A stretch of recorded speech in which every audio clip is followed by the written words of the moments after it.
Welcome বন্ধুরা। আজকে আমি তোমাদের প্রথম চ্যাপ্টারটা শুরু করব। প্রথম চ্যাপ্টারটা হচ্ছে কি পরিমাপ। পরিমাপ চ্যাপ্টার দিয়েই আমাদের ক্লাস 9-এর ভৌত বিজ্ঞান এর ভিডিওগুলো শুরু হচ্ছে। তো পরিমাপের গুরুত্ব কি, পরিমাপ কি, কেন পরিমাপ করা হয়, কাদেরকে পরিমাপ করা হয়, এই সমস্ত জিনিসগুলোই আমরা ধীরে ধীরে আলোচনা করব। তোমরা ভিডিওটা দেখতে থাকো, স্কিপ না করে ভিডিওগুলো দেখো, তাহলে তোমাদের বুঝতে সুবিধা হবে। আর তোমাদেরকে বলি যে তোমরা এই চ্যানেলটাকে সাবস্ক্রাইব করো, যাতে করে নতুন ভিডিও আপলোড হলেই তোমাদের কাছে নোটিফিকেশান চলে যায়। আর ভালো লাগলে লাইক করো, শেয়ার করো, আর কমেন্ট করে তোমাদের মতামত জানিও। তো চলো আমরা শুরু করি আজকের চ্যাপ্টার পরিমাপ। পরিমাপ বলতে আমরা বুঝি কি বুঝি? পরিমাপ বলতে আমরা বুঝি মাপা। কোনো কিছুকে মাপার অর্থই হচ্ছে পরিমাপ। তো আমরা কাকে মাপি? আমরা বিভিন্ন রাশিকে মাপি। মেপে আমরা কি করি? আমাদের তার মান নির্ধারণ করি। বিভিন্ন ক্ষেত্রে আমাদের এই মাপগুলো করতে হয়। মাপ না করলে কোনো কিছুই হয় না। তো তাহলে আমাদের জানতে হবে যে আমরা কাদেরকে পরিমাপ করি। তার প্রথমে আমরা কাদেরকে পরিমাপ করি? আমরা পরিমাপ করি রাশি, ভৌত রাশিদেরকে। তাহলে ভৌত রাশি কি সেইটা আমরা আগে জানব। ভৌত রাশি তাহলে কি? ভৌত রাশি হচ্ছে পরিমাপযোগ্য যে কোনো প্রাকৃতিক বিষয়কেই ভৌত রাশি বলা হয়। মানে যাকে মাপা যাবে সেটাই হচ্ছে ভৌত রাশি বা প্রাকৃতিক রাশি। যেমন ধরো দৈর্ঘ্য আমরা মাপতে পারি, ভর, সময়, এরকম ক্ষেত্রফল, আয়তন, এরকম। তো এদেরকে আমরা মাপতে পারি। তাহলে এরা হলো ভৌত রাশি। আচ্ছা বলো তো, জল, আমরা তো জলের বোতল কিনে অনেক সময় 1 লিটার জল, 2 লিটার জল, হাফ লিটার জল। তো জল কি ভৌত রাশি? তোমাদের মনে হতে পারে যে হ্যাঁ, জলকে তো আমরা মাপছি, তাহলে জল নিশ্চয়ই ভৌত রাশি। কিন্তু জল ভৌত রাশি নয়। জল হলো একটা পদার্থ।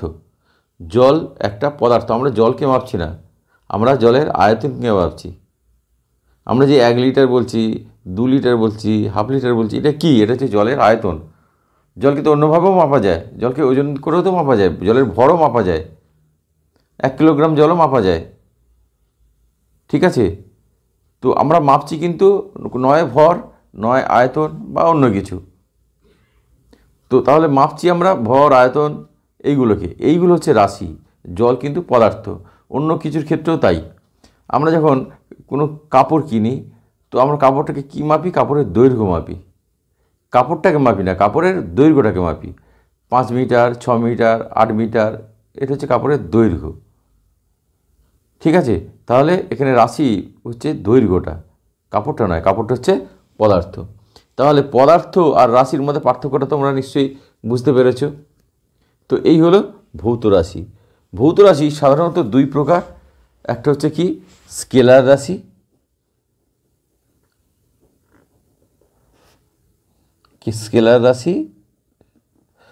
আর একটা হচ্ছে কি ভেক্টর রাশি।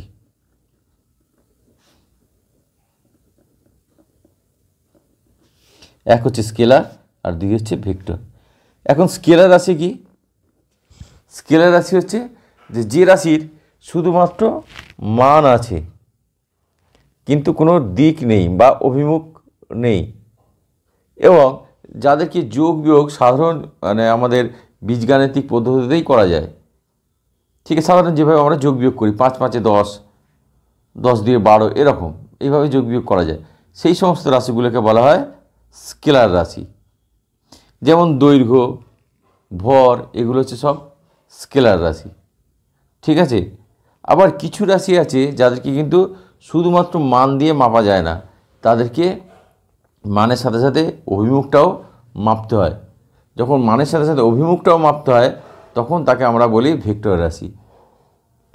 এবং ভেক্টর রাশির কিন্তু সাধারণ নিয়মে যোগ বিয়োগ করা যায় না, কারণ যোগ বিয়োগের ক্ষেত্রে তার মানের সাথে সাথে তার দিকটাকেও আমাদের দেখতে হয়, তাই না? যখন ধরো আমরা 5 আর 5 যোগ করলে 10 পাবো, সেটা হলো স্কেলার।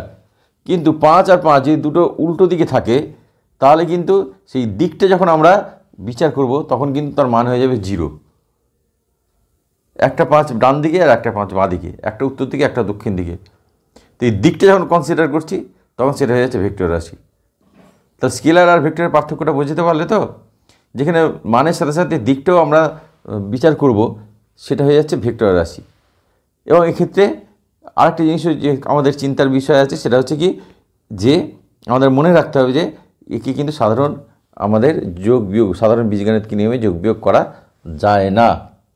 ঠিক আছে, তাহলে স্কেলার রাশি কী আছে? মান আছে শুধুমাত্র।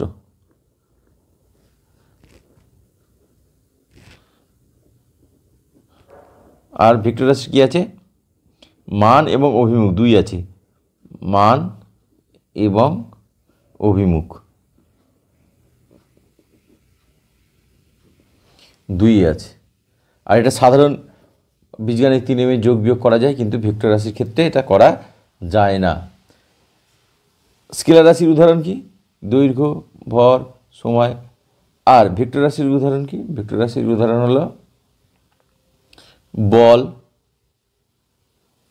ত্বরণ, বেগ, সরণ ইত্যাদি। এগুলো হলো ভেক্টর রাশি। দেখো সরণ আমরা কাকে বলে আমরা জানি। সরণ বলতে কী বোঝায়? যে একটা চলমান বস্তুর প্রথম অবস্থান এবং শেষ অবস্থানের মধ্যে সরল রৈখিক দূরত্ব। সে কোন পথ দিয়ে গেল, এঁকে মেঁকে গেল না সোজা গেল, আমার জানার দরকার নেই। আমি যখন বিচার করব তার সোজা দূরত্বটাকে বিচার করব, অর্থাৎ দিকটা আমি বলে দিচ্ছি। সেই জন্য এটা কিন্তু ভেক্টর রাশি। আর যখন আমরা তার দূরত্বটা মাপবো, সে কতটা দূরত্ব গেছে, তখন কি করব আমরা? সে কোন পথ দিয়ে গেছে সেইটা আমরা আমাদের বিবেচনায় রাখবো। সেক্ষেত্রে কিন্তু দিকটা আমরা দেখি না। যেমন ধরো এই যে এইখান থেকে কেউ যাত্রা শুরু করলো এ থেকে, সে এই পথে গেল, এই পথে গেল, এই পথে গেল, গিয়ে এইখানে এসে শেষ করলো বি। তাহলে সে কতটা দূরত্বে গেল? এই যতটা রাস্তায় গেল এঁকে বেঁকে এইটা। তাহলে এখানে তো কোনো নির্দিষ্ট দিক নেই, শুধু মানটা আমরা বিচার করছি, তখন সেটা হচ্ছে স্কেলার।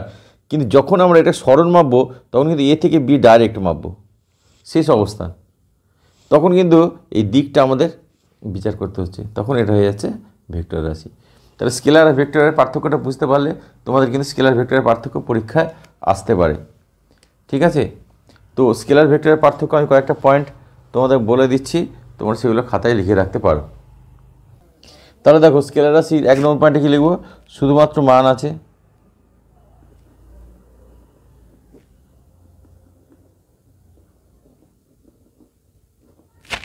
ভেক্টর রাশি কী লিখব? মান এবং অভিমুখ।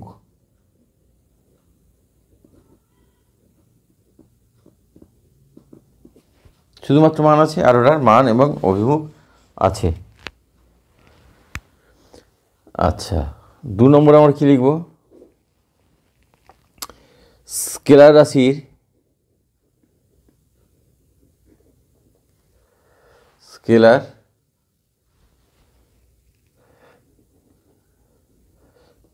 রাশির যোগ বিয়োগ কীভাবে হয়? সাধারণ বীজগাণিতিক নিয়ম হয়।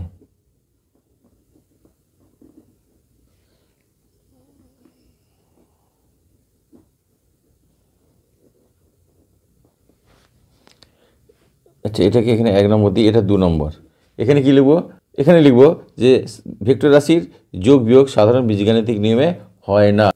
তাহলে আমি লিখলাম যে ভেক্টর রাশির যোগ বিয়োগ সাধারণ কথাটা দুবার হয়ে গেছে, সাধারণ বীজগাণিতিক নিয়মে হয় না। 3 নম্বর কি লিখব? 3 নম্বরে লিখব যে দুটি স্কেলার রাশির গুণফল সর্বদা স্কেলার রাশি হয়, কিন্তু দুটি ভেক্টর রাশির গুণফল সর্বদা কিন্তু ভেক্টর রাশি হয় না। স্কেলারও হতে পারে, ভেক্টরও হতে পারে। তাহলে আমি লিখলাম দুটো স্কেলার রাশির গুণফল সর্বদা স্কেলার রাশি, কিন্তু দুটি ভেক্টর রাশির গুণফল স্কেলার ভেক্টর 2 হতে পারে। যেমন ধরো কার্য কিন্তু একটা স্কেলার রাশি। কার্য কাদের গুণফল? কার্য হচ্ছে বল এবং সরণের গুণফল। কার্য হচ্ছে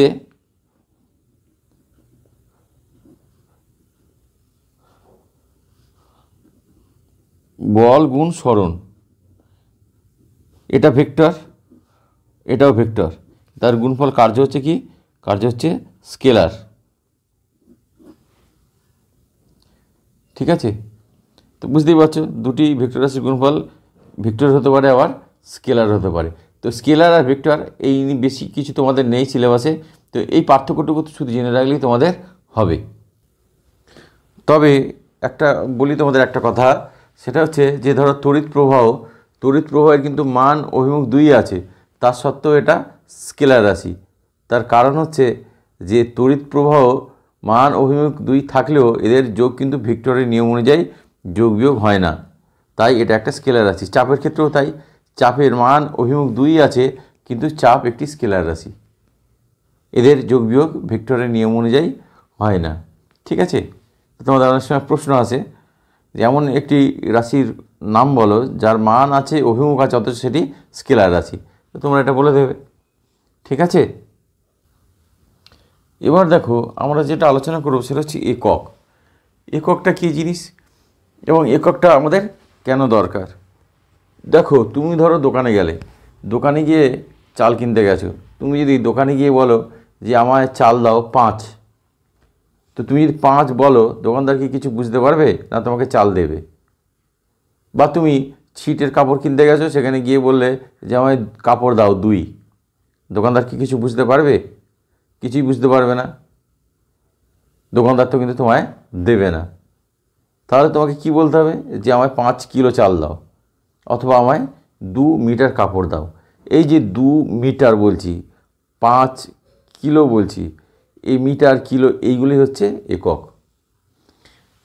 বুঝতে পারছো? তাহলে একক যদি একক আমরা না দিই তাহলে কিন্তু কোনো রাশিরই কোনো মানে থাকে না, অর্থহীন হয়ে যায় কোনো রাশি। আমরা যতই রাশির মান বলি না কেন এককটা কিন্তু অবশ্যই লাগবে। ঠিক আছে, এখন একক জিনিসটা কি? একক হচ্ছে কি, ধরো বিভিন্ন রাশির একটা স্ট্যান্ডার্ড মাপ, একটা প্রমাণ মাপকে আমরা ধরে নিই যে এইটা হচ্ছে তার একক, মানে তার ভিত্তিতে আমরা বাকি তার মানে কত গুণ অন্য জিনিসটা, ধরো আমি একটা লোহার একটা টুকরো মাপবো, তা লোহার টুকরো মাপার জন্য একটা ছোট্ট একটা লোহার টুকরোকে নির্দিষ্ট করে সেটাকে প্রমাণ হিসেবে ধরা হয় যে এইটা হচ্ছে আমার প্রমাণ 1, এর একক হচ্ছে 1, সেটা 1 গ্রাম হতে পারে 1 কিলোগ্রাম হতে পারে, এটাকে আমি 1 গ্রাম ধরবো, তাহলে এটা তার প্রমাণ মাপ হলো। এবার তার ভিত্তিতে অন্য একটা লোহার টুকরোর আমি মাপবো, সেই লোহাটা এর কত গুণ, সেই লোহাটা যদি এর 5 গুণ হয় তাহলে এটা যদি গ্রাম একক হয় তাহলে সেটা হবে 5 গ্রাম, এটা যদি কিলো একক হয় সেটা হবে 5 কিলো। আমি যে ছোট টুকরোটা নিয়েছিলাম যেটাকে আমি প্রমাণ হিসেবে ধরেছিলাম সেটা হচ্ছে একক, আমি ধরে নিলাম সেটা হচ্ছে 1 কিলোগ্রাম। তা সেটা যদি 1 কিলোগ্রাম হয়, অন্য একটা লোহার টুকরো সেটা যদি এর 5 গুণ ভারী হয় তাহলে সেটা কী হবে, সেটা হবে তো তোমার 5 কিলোগ্রাম। ঠিক আছে, ঠিক একইভাবে দৈর্ঘ্যের একক কী করা হয়, একটা নির্দিষ্ট মাপকে আমরা প্রমাণ হিসেবে ধরে নিই, তো সেইটার ভিত্তিতে আমরা অন্য কিছুকে মাপি। তোমরা দেখবে যে দোকানে যারা ছিটের কাপড় কিনতে যাও, প্রথমে ওদের কাছে একটা দাগ দেওয়া থাকে, কাপড়টা সেইভাবে একটা মেপে নেয়, তার ওটা 1 মিটার হলো। এইবার তুমি যদি 5 মিটার চাও তাহলে দেখবো ওই ভাঁজ করে করে ওর 5 গুণ তোমায় দিয়ে দেয়। ঠিক আছে, তাহলে ওই প্রথম যেটা মাপ নিলে সেটা হচ্ছে একক, ওটা একটা প্রমাণ। তো এটা কি ইচ্ছে মতো করা হয়? না, এটা ইচ্ছে মতো নয়, এটা বিভিন্ন দেশের বিজ্ঞানীরা বসে নির্দিষ্ট করে এটা করা হয়েছে। তবে যদিও একক কিন্তু সব জায়গায় একই নিয়ম মানা হয় না, এককের ক্ষেত্রে এক এক জায়গায় এক এক নিয়ম, হ্যাঁ, বা এক একভাবে করা হয়। কখনো সিজিএস পদ্ধতিতে ব্যবহার করা, মানে দৈর্ঘ্যের একক হচ্ছে সেন্টিমিটার, ভরের একক হচ্ছে গ্রাম, আর সময়ের একক হচ্ছে সেকেন্ড।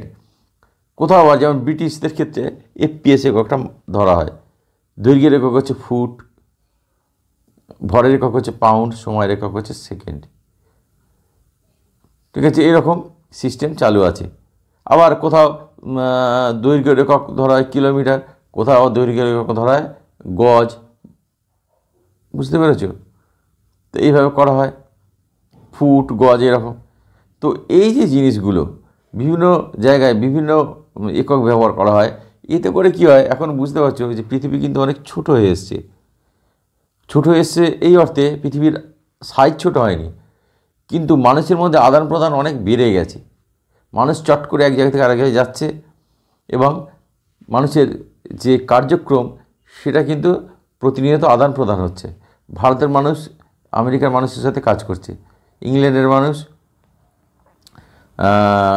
জাপানের মানুষদের সাথে কাজ করছে, একই সাথে গবেষণা করছে, একই সাথে নানা রকম কাজকর্ম করছে। এখন প্রতিটা দেশ যদি আলাদা আলাদা করে একক ব্যবহার করে তাহলে কী সমস্যাটা হবে বলো তো? কেউ বলছে ফুট, তো কেউ বলছে মিটার, সেক্ষেত্রে সমস্যা তৈরি হবে। তাই আন্তর্জাতিক সংস্থা একটা নতুন এককের উদ্ভাবন করে, যেটাকে বলা হয় এসআই একক। বর্তমানে সারা বিশ্বে এখন এটাকেই প্রমাণ হিসেবে ধরা হয়। এই এসআই এককে দৈর্ঘ্য এককে বলা হয়। দৈর্ঘ্যটা হচ্ছে কি, এসআইতে দৈর্ঘ্যের একক হচ্ছে মিটার, ভরের একক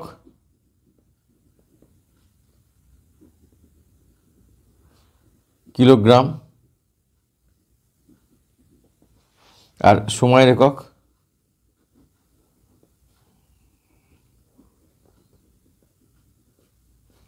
সেকেন্ড। আর সিজিএসে কী ছিল? সিজিএস এখানে দৈর্ঘ্যের একক হচ্ছে সেন্টিমিটার,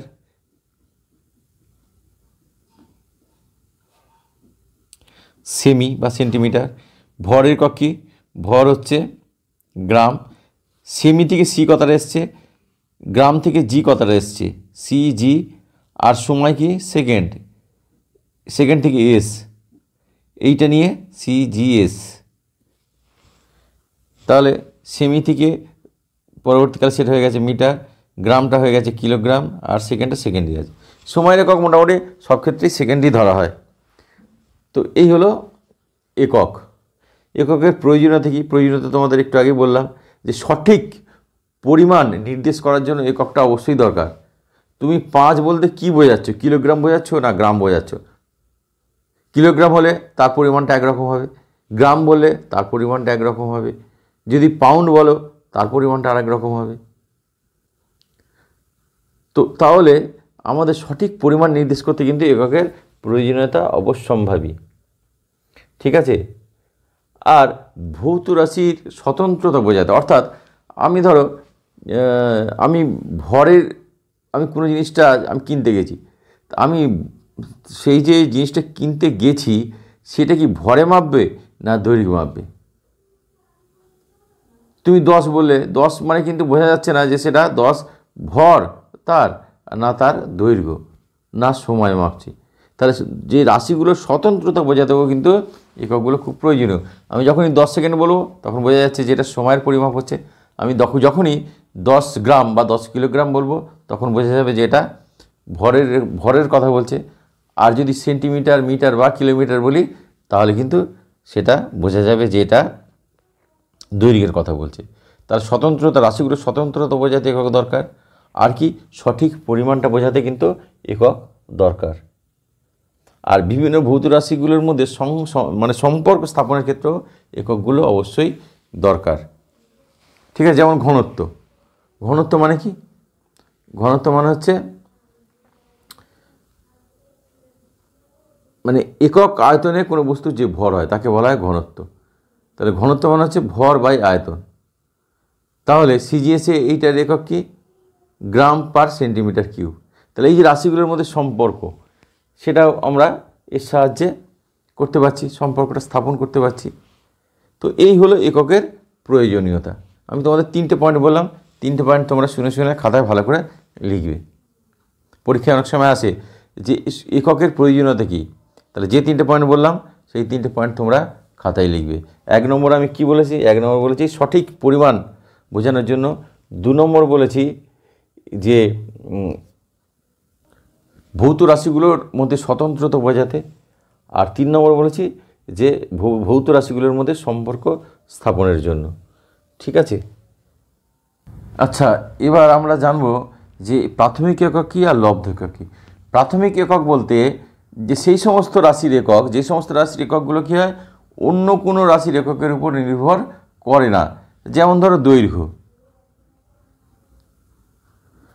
দৈর্ঘ্য কি? দৈর্ঘ্য দৈর্ঘ্য অন্য কোনো রাশির এককের উপর নির্ভর করছে না। আমি যদি 1 মিটার বলি তাহলে 1 মিটারই, 1 সেন্টিমিটার বললে 1 সেন্টিমিটার। ঠিক আছে, সিজিএস পদ্ধতিতে একটু আগেই বলেছি দৈর্ঘ্যের একক কি সেন্টিমিটার। যদি ভর বলি, যদি গ্রাম বলি তাহলে গ্রামই বোঝাবে, অন্য কোনো রাশির কিন্তু এখানে এককের দরকার পড়ছে না।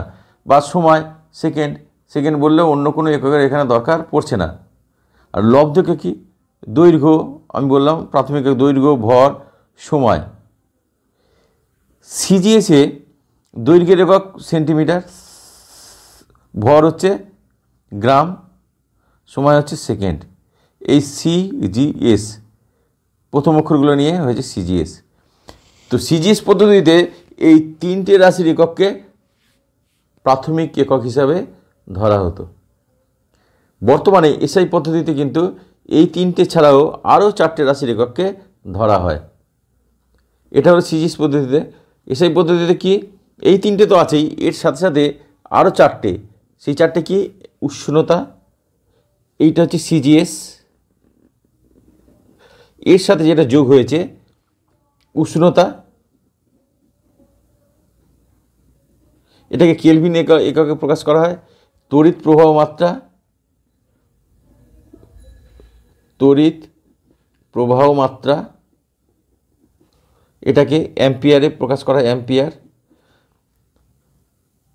আলোর দীপ্তি আর কি, দীপন মাত্রা, আলোর দীপ্তি বা আলোক উজ্জ্বলতা আর কি, এটাকে ক্যান্ডেলা এই এককে প্রকাশ করা হয়। আর পদার্থের পরিমাণ, মোল, পদার্থের, এটা হচ্ছে ক্যান্ডেলা, সিডি, পদার্থের পরিমাণ,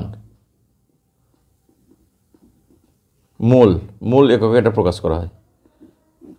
তাহলে এই যে আরও 4টে যোগ হলো, তাহলে মোট প্রাথমিক একক কটা হলো? 3টে যোগ 4টে, মোট 7টা। ঠিক আছে, এই 7টে কিন্তু তোমাদেরকে মনে রাখতে হবে। সিজিএস হচ্ছে 3টে, আর এসআইতে এই 3টে ছাড়াও আরও 4টে। আর এসআইতে দৈর্ঘ্যের একক কি মিটার, নট সেন্টিমিটার, ভরের একক কিলোগ্রাম, নট গ্রাম, আর সময়ের একক হচ্ছে সেকেন্ড। ঠিক আছে, তো এইগুলো তোমাদের মনে রাখতে হবে। এবার আমরা লব্ধ একক। লব্ধ একক কি? যে রাশির এককগুলো অন্য রাশির এককের উপর নির্ভর করতে হয়, মানে একটা রাশির একক দিয়ে প্রকাশ করা যায় না। ঠিক আছে, যেমন ধরো বেগ, বেগের একক কি? বেগ বা দ্রুতি। বেগ সমান সমান কী জানি? দূরত্ব বাই সময়, দূরত্ব ভাগ সময়, বা দৈর্ঘ্য ভাগ সময়। তাহলে দুটো রাশির একক লাগছে, একটা হচ্ছে দৈর্ঘ্য আর একটা হচ্ছে সময়। তাহলে বেগের একক কি? বেগের একক হচ্ছে মিটার, বাংলায় লিখি মিটার পার সেকেন্ড, বা সেন্টিমিটার পার সেকেন্ড। এটা সিজিএস, এটা এসআই, মিটার পার সেকেন্ড। তাহলে দেখো মিটারও লাগছে, সেকেন্ডও লাগছে, সেন্টিমিটারও লাগছে, সেকেন্ডও লাগছে, তাহলে দু ধরনের একক লাগছে। তাহলে এটা লব্ধ একক। আয়তন, ধর আয়তন, আয়তনের একক কি? আয়তন কি? আয়তন হচ্ছে দৈর্ঘ্য, প্রস্থ, উচ্চতা। তার 3 ধরনের একক লাগছে, দৈর্ঘ্য, প্রস্থ, উচ্চতা। অ্যাকচুয়ালি প্রস্থটাও কিন্তু দৈর্ঘ্যের, মানে দৈর্ঘ্য যা দিয়ে মাপি, প্রস্থটাও তাই দিয়ে মাপি, উচ্চতাও তাই দিয়ে মাপি। তাহলে আমরা লিখতে পারি যে দৈর্ঘ্যের একক, দৈর্ঘ্যের একক গুণ দৈর্ঘ্যের একক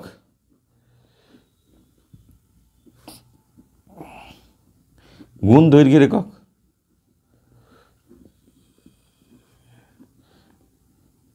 তাহলে কি হলো? একটা দৈর্ঘ্যের একক দিয়ে কিন্তু হলো না, 3টে লাগলো। তাহলে এটা লব্ধ একক। ঠিক আছে, মনে রাখবে এই 3টে সিজিএসে এবং এসআইতে, এই 3টের সাথে আরও 4টে, এইগুলো ছাড়া কিন্তু সবই হচ্ছে লব্ধ একক, যা যা আছে। তাহলে এই হলো মৌলিক একক এবং লব্ধ একক। ঠিক আছে, তো বন্ধুরা আজকে ভিডিওটাকে আর বড় করব না। তোমাদের আশা করি একক, রাশি, পরিমাপ এগুলো তোমাদের কাছে, ভেক্টর রাশি, স্কেলার রাশি, এগুলো তোমাদের কাছে আশা করি পরিষ্কার হয়েছে। তো তোমরা এগুলো ভালো করে স্টাডি করবে, পড়াশোনা করবে। হ্যাঁ, আর যদি কিছু বুঝতে এরপরেও অসুবিধা থাকে তোমরা কমেন্টে লিখে জানাবে, আমি চেষ্টা করব তোমাদেরকে বোঝাতে বা পরের ভিডিওতে সেগুলো নিয়ে আলোচনা করতে। তো আজকে তাহলে আমি এখানেই শেষ করছি। আর তোমরা এগুলো পড়াশোনা করো ভালো করে। তোমাদের বই যে বই যার কাছে যা বই আছে সব বইতে মোটামুটি একই সিলেবাস ফলো করা হয়, তো একই ধরনেরই থাকবে, তাতে কোনো অসুবিধা নেই। তোমরা সেগুলোই পড়ো। আর তোমাদের কিছু বলার থাকলে, কিছু সমস্যা থাকলে তোমরা কমেন্ট করে জানিও। তাহলে তোমরা সবাই ভালো থেকো, সুস্থ থেকো। ভিডিওটা এখানেই শেষ করছি।